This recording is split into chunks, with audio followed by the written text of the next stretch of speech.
Welcome to the intersection of technology, cybersecurity, and society. Welcome to ITSP Magazine. You're listening to a new Two Cyber Chicks podcast. You're about to join Erika and Jax for an inclusive cybersecurity conversation designed to educate and break the stereotypes of cybersecurity professionals while providing life hacks on how to handle burnout, networking, and goal setting. Knowledge is power, now more than ever.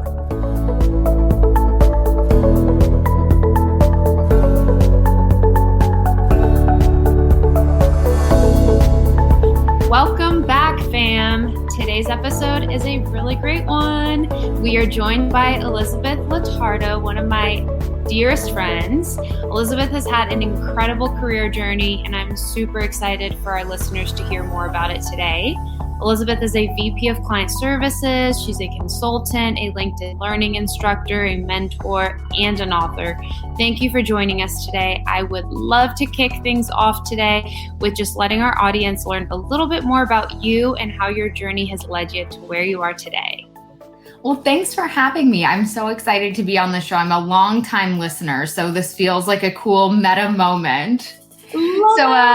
Erika, you and I have been friends for a long time, since third grade, but I think our professional journeys probably started a good bit after that. Professionally, I worked in advertising for a long time. I've always been really interested in human behavior. I went back to school and got a master's in organizational psychology and moved from selling advertising to teaching people how to sell. And it's been a really fun journey ever since. But the themes of my career are definitely human behavior, what makes people tick, and how do we leverage that to have more engaging experiences. Wow, Elizabeth, when Erika was telling me about your background and how long that you guys have known each other and a little bit about what you do now, I was really excited that we were going to be able to have you on the show because one of the things that you talk about and we're going to dive into is noble purpose. And I want to understand, because you were just saying that you have a degree in psychological, what was it? It was organizational psychology. Organizational psychology. Okay, so in a few words, 30 seconds or less, what is that? It's like therapy for people at work who don't want to call it therapy. No, I'm just kidding. Organizational psychology is what it sounds like, the science of how an organization works. So that includes everything from employee engagement, how do you attract talent, retain them, keep them motivated, to how do you continue to develop your talent on the training side. So lots under that umbrella, but all about making work suck less, as Adam Grant says, another organizational psychologist. I love that. Yeah. How to make work suck less. I think that remote work is honestly starting to help a lot of individuals with work sucking less, especially with moms and being able to balance childcare and spending more time with your family. But I digress. Let's dive into noble purpose. I want to talk more about your brand, and you usually attach your brand it's often attached to noble purpose. But again, in your words, how would you explain what noble purpose is? Well, we hear a lot about purpose in the business vernacular now. People are talking about purpose from a branding perspective. They're talking about purpose from an employee engagement perspective. But for us, and what noble purpose is centered on, is your noble purpose is how you make a difference at work, both individually and your job and as an entire organization. And that sense of purpose, when you identify what it is, can be the bedrock for decision-making, can be the bedrock for innovation. It can be the bedrock for more compelling customer conversation. So we talk about noble purpose. There are some books attached to it, Selling with Noble Purpose and Leading with Noble Purpose. But I think all of us have our own experiences with purpose, and we know what it feels like when our work is connected to something more purposeful than a to-do list. Yeah, I think that's one of the biggest things that for me, I need to have it tied. My purpose, my drive has got to be tied more than to my to-do list or my Outlook calendar, because it makes me really drained. And I think that's something that's very common in the workforce. And because if you do goal set, maybe you don't do it right because you don't have a noble purpose. You just have these task lists that you're checking off, but you're not really seeing like, what is my dream? What's my vision? How do I get that motivation? That's kind of how I'm sensing when you're talking about is like noble purpose, feeling that burning sensation inside of your gut when you talk about something, because you know what your purpose is. And I know for myself, I still strive to find that on a continuous basis. At least for me, it's always trying to find that drive and that motivation. Do you, being in this space and working in this space and helping people find their noble purpose, do you have any tips or tricks for individuals like myself that could help me like identify and refine what my noble purpose is? Well, and it's interesting you bring up virtual work connected to this question, because I think a lot of times, for as great as virtual work can be for balance, we lose some of the context when we go virtual. We tend to think of doing these things in isolation. So when you do a report, for example, and you send it off in the office, you used to hear, oh, we're following up on that. Here's where it goes. This team's using it. It's the basis for this decision. But in a virtual world, that can feel pretty isolating. So what's helpful, if you feel like your purpose tank needs to be a little bit fuller, is to ask yourself, and then what happens? And then what happens when I send this report? Okay, another team uses it to make decisions. And then what happens as a result of that? And for yourself, filling in that context can make those to-do list items or that Outlook calendar back to back feel a lot less draining, because you're exactly right, Jax. Knowing the context keeps us moving in the right direction, and it keeps us engaged in what we're doing. So what it sounds like you're saying is having a goal, having a strategic plan or a goal of where you want to go, and doing follow-ups and refinements of that goal, and kind of checking an azimuth as you're going through it. And that continuously helps you to refine and stay within your noble purpose. Is that right? Is that what you're saying? Absolutely. It helps you stay engaged in it, and it helps you make the right decisions. If you don't have the big picture in mind, be it in regards to your noble purpose or even just a project, pushing through is going to be pretty challenging. So when we think about the why of our work, the greater context, constantly pulling ourselves back into that thought track keeps us in it. And you're right, it keeps us motivated towards that bigger picture. All right. So Elizabeth, you are and have been a great educator and a great mentor for a long time. That is something that was very natural to you with your abilities, and then your also like passion for learning. And something that I think is so awesome is all of the work that you put in to give back to the community by doing instruction. And obviously I've taken your courses, and watched your videos, and I think you do an amazing job. But, at some point, I know while you were doing that, you decided to go back to school to get that master's degree that we were just talking about. And I'm curious to see, at what point when you were, teaching courses on like a lot of business coaching, negotiation skills, really, really important topics that like everybody needs, honestly, it should be mandatory to take these courses if it were up to me. But, at what point when you were going through all this content were you kind of like, hey, I want to learn more about what makes these organizations tick? And what I'm trying to, gain out of this is kind of, what was that turning point to like make you want to go back to school to learn more? And then how has it really impacted or shifted the way that you've taken your career on since then? Well, there was an interesting moment that sort of encapsulates all of it, where I knew I wanted to pursue my education further. Something was calling me to do that. I've always believed learning was important. And the natural next step for me was an MBA, because I was in consulting and starting to become in training. And that was just what people did. So I was online searching through MBA courses, and honestly, not feeling that excited about it. It just kind of seemed to make sense, right? It was a next step no one could really argue with.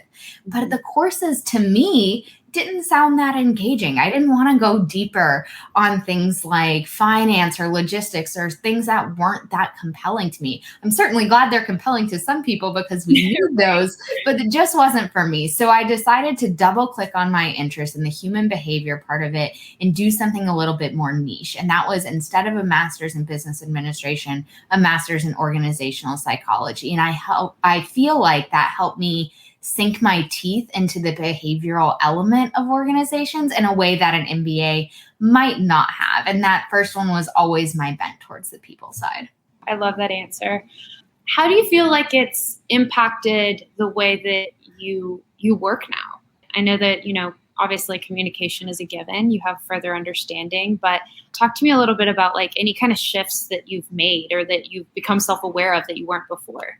I feel like, to me, going back to school was a gut check on a lot of things. And I'm sure you two have felt this too, where you have like a hunch about something, but you don't have the data to back it up. So before I went to school, I was always, in all of the training I did, trying to be really creative, trying to work in tactical elements, trying to use games and all these things that I enjoyed as a facilitator and the things that I enjoyed as a participant when I was on the other side. And then when I went to school, I got to hear all this data about why that stuff actually works. So I got a lot of validation, and I got to learn even bolder strategies for using things like kinetic learning, using things like peer coaching, and being really creative when it comes to classroom learning, because I think that is an opportunity tons of organizations miss out on. And unfortunately, when we decide that learning is boring and only something we have to do for work, that has a ripple effect onto the rest of our life and our interest in the general world when we don't like learning. So I think it really helped me fine-tune my skills there and up the creativity in the classroom. That's a great answer, by the way. Yeah, absolutely. I think that all of us, especially the three of us here, are lifelong learners. I mean, we always will be, and we'll always be seeking and eager for that education. But I think that you're so right, is especially when you're on the other side and you're either in a leadership position or you're in a training position. I mean, it's so common for us to get boxed into that idea of like, this is how I'm wired and this is how I learn. And it's hard for us to get that kind of spark back to figure out, okay, well, this may not be resonating with them. What can I do to kind of shake things up? So I love that it gave you that perspective. And I am 100% sure that it has made you that much better of an educator from that experience. I certainly hope so. Hey, I know it. So I'm going to pivot a little bit, but it's kind of on the same vein. With your expertise, I know you've probably seen and heard a lot with all of the organizations that you work with, a lot about this great resignation and this period of time that we're living in, where we've never seen so many, not so much turnover, but even as part of that, a greater, I don't know what I want to do with my life, and this aha moment that is happening across in this phenomenon. And I'm curious to see like what your take on it is and what opinions you have. I got some hot takes on this great resignation. Well, and let's go back to where we started this conversation, right? Purpose. We all need to feel like there's a point at the end of the calendar. There is something behind this to-do list that is greater than the individual task and greater than even us as individuals. So I think the great resignation is really tied to that, because what happened is everyone was thrust into this period of rapid change and reflection. And prior to this moment in time, or at least most of the time, that happened on an individual basis, right? Like a death of a loved one, a traumatic personal experience, a job loss. People have individual moments in their life that prompt them to step back and think, why am I doing this? Is this how I want to spend my time? Who am I? We have these moments as individuals. What happened 18 months ago and what's continuing to happen is those moments are happening for everyone all at the same time. So everyone on a global scale is sitting at home wondering, is this really how I'm going to spend the rest of my life? And for a lot of people, the answer was no. And that is why one of the many reasons I think the Great Resignation is happening is people have recognized that we want our work to do more for us than just give us a paycheck. We want to feel like we are part of something special and doing something that really matters. And that's prompted a huge shift in the talent market. Yeah, you said two things, special and matters. And I'm curious from your professional opinion on this. Do you think there could have been anything we could have done to prevent the Great Resignation from happening? Or do you think that it was just that time with all of the other things that had really started to take place in the world that we were starting to see, and the impacts of war and politics? And I'm talking from a lens from the Western culture, from the United States. Do you really think that we could have done anything to prevent it? Or do you think it was just one of those times that the universe needed this kind of shakeup, and people were starting to see, and the younger generation was starting to see, I want to have a bigger purpose? And social media is also helping with people to see there is more out there to be and do.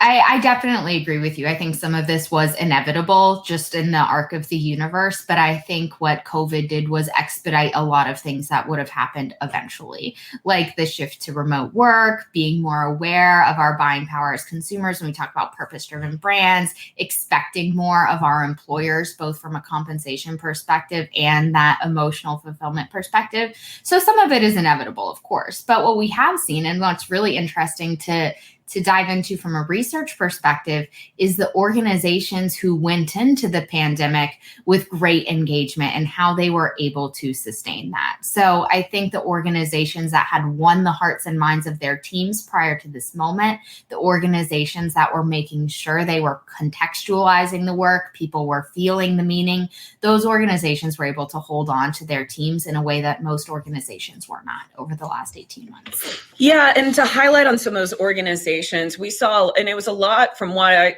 I saw, because I'm in the tech space, but I saw a lot of the successful organizations were larger tech firms that immediately, as soon as they could, they went to a remote workspace. They actually shut down a lot of their headquarters.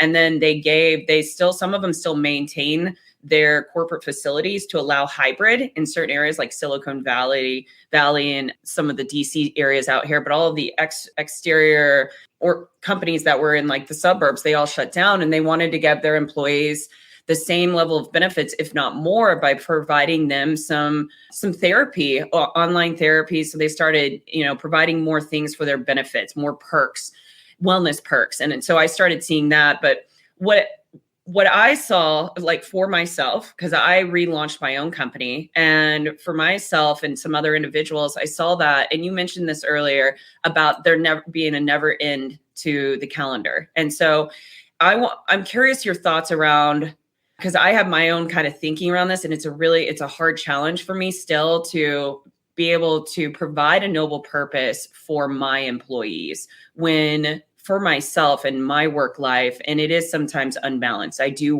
overwork. And Erika knows that about me, and my calendar is never ending. So what I have to do is I have to set times off or set vacation times. And those are my like goal dates. But what are your thoughts about what can employers do in this new hybrid workspace where now employees are coming forward and part of their benefits package is to work remote? But we know that some people work remote work harder than they did in the office because you don't have that separation. So what can employers start doing now to start providing the resource and tools to their employees to help them find their noble purpose? That's a great question, to which I will give the classic consulting answer of it depends, right? It depends on the person. It depends on the job, and it depends on the circumstances. But what I think we can all agree on, and what we've seen play out over the last 18 months, is people are people. We do not put on our work hat and our home hat. Sometimes we don't even leave the same chair to make that transition anymore. So what I hope continues as a result of this pandemic, and exactly what you spoke to, is a bigger managerial emphasis on that whole person thinking. We need to be our best selves, whether that takes mental wellness programs, whether that takes some consolidated vacation days, whether that takes no meeting Fridays. It's really going to depend on what the organization and the individuals need and what they're capable of. But what I hope never leaves anyone as a result of this pandemic is the recognition that we have to treat ourselves as whole people, whether we're at home, whether we're at work, whether we're in our community. You're only as strong as your weakest element of yourself. I love that. That's a great quote, Elizabeth. Yeah. I need to print it out and put it on my wall. Sounds awesome. So for any of our listeners that this conversation is resonating to them, maybe they haven't found their noble purpose and they're inspired to do so based on this conversation, what are some starting points? Any recommendations, tips, tricks? Absolutely. So we're talking a lot in this conversation about how it is the duty of an employer to make sure that the work experience is both logistically and emotionally fulfilling. But some onus does rest on us as individuals too. We don't have to, stick our hand out and wait for someone to fill our spirits. You can find that noble purpose for yourself. And what my suggestion would be is to actually look at your job through an absence lens. And what I mean by that is if you're having trouble finding your noble purpose, ask yourself, what would happen if I just stopped? what would happen if I didn't do all of this? And then what would happen? Who wouldn't have what they need? How would that impact them? What decisions wouldn't be made? What clients would suffer? Who would be confused? And through that thought train, imagining the lack of all that you're doing, it's oftentimes easier to see the profound impact you are having and all of the ways that your work, even if they're strung back-to-back calendar to-do list items, all of the ways those are making a difference. Wow, Elizabeth, we're going to have you on for a episode 2. And we do that with a couple of our guests because I think that we need to peel back this onion just a little bit more. And I think that this was a perfect timing for this episode because we're in the new year and this is a time where it's a lot of goals are being set. And some of them are realistic, but as we have seen, and what's unfortunate around this time of year is everybody does the New Year's resolutions and they fail because they start doing goals instead of finding their noble purpose. So I would love, I know we've got listeners right now that are thinking about their current goals that they've set for the New Year's, and they're listening to this and they might want to be able to reach out to you to talk to you more about how they can find their noble purpose. What would be the best way that they could contact you? You can find me on LinkedIn. I'm pretty active. You can send me a message or follow me. I post regular articles about how to find more meaning and joy and fulfillment in the job you already have. So I think it's interesting you brought up The Holidays. One of my favorite movies and one that connects to this conversation about finding purpose is It's a Wonderful Life, that super old movie. Have you seen it? I have, yeah. And back to how do we know we're making a difference? Only in that movie, It's a Wonderful Life, when he wasn't there, quote, and he saw all of the ways he was impacting his family and the community and his work, was he able to feel that sense of fulfillment. So I think it's interesting that that movie comes up every year on the holidays. We all, in periods of transition, like a new year, want to feel like we are making a difference. We are spending our time on this earth doing things that matters. And when we see the context of our actions, it's often right in front of us. We just miss it because of those freaking calendars. Oh my gosh, yeah, the calendars, I love and hate them. Erika and I, we're like color code, but it can put you in a tunnel. So you've got to be able to, and it can actually, for me, it can stifle your creativity. So just opening yourself up. I love it. This has been amazing. Erika, I'm so glad you wrangled her in and had her come on the show. Thank you so much for coming on the show. This is awesome. I was so glad to chat with both of you. I know all three of us have a passion for making the world a more productive, but also more meaningful place, and using business as a force for good in that. Thank you so much, Elizabeth. This was amazing, and we look forward to having you back. Episode 2.0. We hope you enjoyed this episode of Two Cyber Chicks podcast with Erika and Jax. If you learned something new and this podcast made you think, then share itspmagazine.com with your friends, family, and colleagues. If you represent a company and wish to associate your brand with our conversations, sponsor one or more of our podcast channels. We hope you will come back for more stories and follow us on our journey. You can always find us at the intersection of technology, cybersecurity, and society.